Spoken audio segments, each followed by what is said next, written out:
আমরা সেই সর্বদলীয় ছাত্র ঐক্য দেশের সকল রাজনৈতিক দল 15 দল 7 দল 5 দলের আন্দোলনের মধ্য দিয়ে কিন্তু স্বৈরাচারের আমরা পতনকে আমরা নিশ্চিত করেছিলাম। সাথী বন্ধুরা, আজকে সেই আমরা তখন একটা স্লোগান দিয়েছিলাম যে হটা হবে বাঁচাও দেশ, খালেদা জিয়ার নির্দেশ। সেই স্লোগানের মধ্য দিয়ে কিন্তু এই দেশের ছাত্র জনতাকে মধ্য দিয়ে একটা গণ অভ্যুত্থানের মধ্যে দিয়ে 1990 সালে সেই 4 ডিসেম্বর চূড়ান্ত পতন হয়েছিল, ঘোষণা হয়েছিল তার পতন হয়েছিল 6 ডিসেম্বর আনুষ্ঠানিক ঘোষণা হয়েছিল। তাই আজকে 6 ডিসেম্বর স্বৈরাচার পতন দিবস, গণতন্ত্র মুক্ত দিবস আমরা পালন করে আসছি। প্রিয় বন্ধুরা, দুঃখের বিষয় সেই এরশাদের জাতীয় পার্টি তারা আজকে সংবিধান রক্ষা দিবস পালন করা দুঃসাহস তারা দেখিয়েছে। যে জায়গায় নির্বাচিত সরকারের কাছে ক্ষমতা হস্তান্তর করার পর আমরা দেখি জাতীয় পার্টি সমস্ত দূষণ এই আওয়ামী লীগের এই জাতীয় পার্টির সাথে আপোষ করেই কিন্তু আওয়ামী লীগ দীর্ঘদিন ক্ষমতায় টিকেছিল।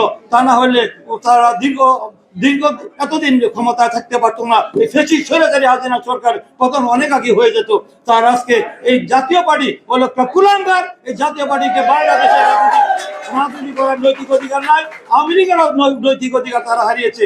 এই যে গণ অভ্যুত্থানের মধ্য দিয়ে, ছাত্র জনতার গণ অভ্যুত্থানের মধ্য দিয়ে যে শেখ হাসিনার যে পতন হয়েছে, পিছনের দরজা দিয়ে পালিয়ে যেতে যে বাধ্য হয়েছে, এবং তার বাংলাদেশের মাটিতে আর রাজনীতি করার অধিকার আর আওয়ামী লীগের নাই, শেখ হাসিনার নাই।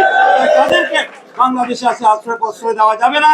যারা দিবে তারা জাতীয় বেঈমান, তারা রাজাকার হিসেবে তারা চিহ্নিত হবে, তারা মির্জামান হিসেবে চিহ্নিত হবে। যারা আওয়ামী লীগকে আশ্রয় প্রশ্রয় দিবে তাদেরকে বাংলাদেশের মানুষ চিহ্নিত করবে। আওয়ামী লীগের রাজনীতি করার নৈতিক অধিকার হারিয়েছে এবং আমাদের নেতা তারেক রহমান কিন্তু এই বৈষম্য বিরোধী ছাত্র আন্দোলনের সবচেয়ে ভূমিকা রেখেছেন। বিএনপির পক্ষ থেকে যে নৈতিক সমর্থন নয়, বারবার প্রত্যক্ষ পরোক্ষভাবে বলেছেন হাসিনা এই ফ্যাসিস্ট স্বৈরাচারী হাসিনার পতন না হওয়া পর্যন্ত রাজপথ থেকে কেউ যেন ঘরে ফিরে না যায়, সেই নির্দেশ দিয়েছেন। সেই নির্দেশ মেনে তিনি একটি কথা বলেছিলেন যে দেশ যাবে কোন পথে, ফয়সালা হবে রাজপথে। বলেছিলেন কিনা? বলেছিলেন।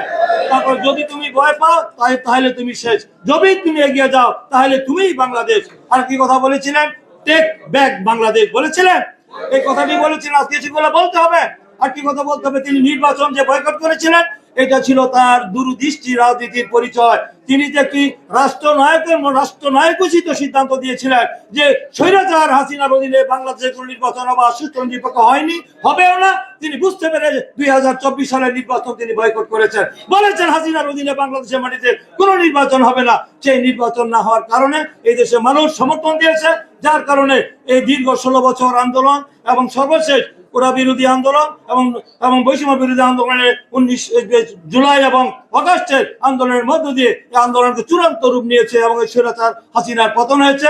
আজকে গণতন্ত্র আছে পূর্ণ ফিরে পেয়েছি।